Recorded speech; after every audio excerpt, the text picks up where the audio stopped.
League of Legends is a game where you need to continuously look for ways to cut out a competitive edge. In ranked teams, the more prepared team will have better macro strategies. When preparing for a match, teams must try to take as much into consideration as possible so they aren't taken by surprise on the Rift. An often overlooked part of the game, surprisingly enough, is level 1 strategy. In this video, I'm going to go over a few of the basics. The options for level 1 vary depending on which champions you chose during Champ Select, and the side of the map you start on. The two most popular strategies are very passive, and both sides use them most of the time. Fanning out. Fanning out is the most passive opening sequence you can choose. This requires your team to spread out over all 5 entry points of the jungle. When you watch pro play, this is generally what they run unless they feel like they gained a big advantage in Champ Select.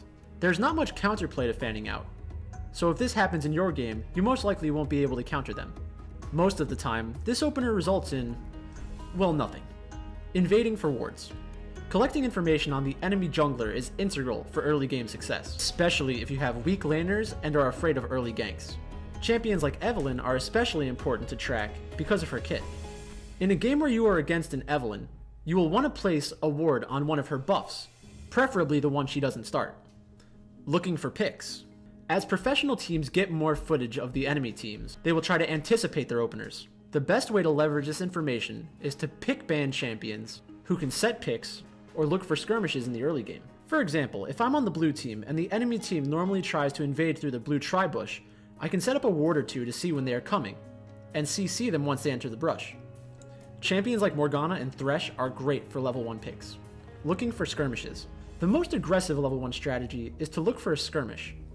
If my team has a Braum, who is the best early game champion in the game probably, I'm going to try and find the enemy team in their jungle and fight.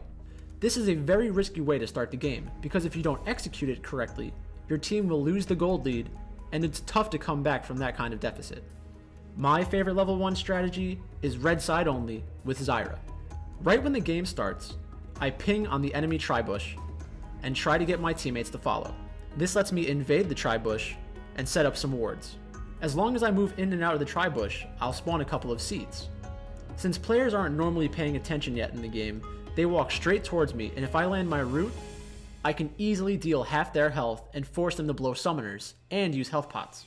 This virtually guarantees that my team will have the level 2 advantage. What's your favorite level 1 strategy? Let me know in the comments section below.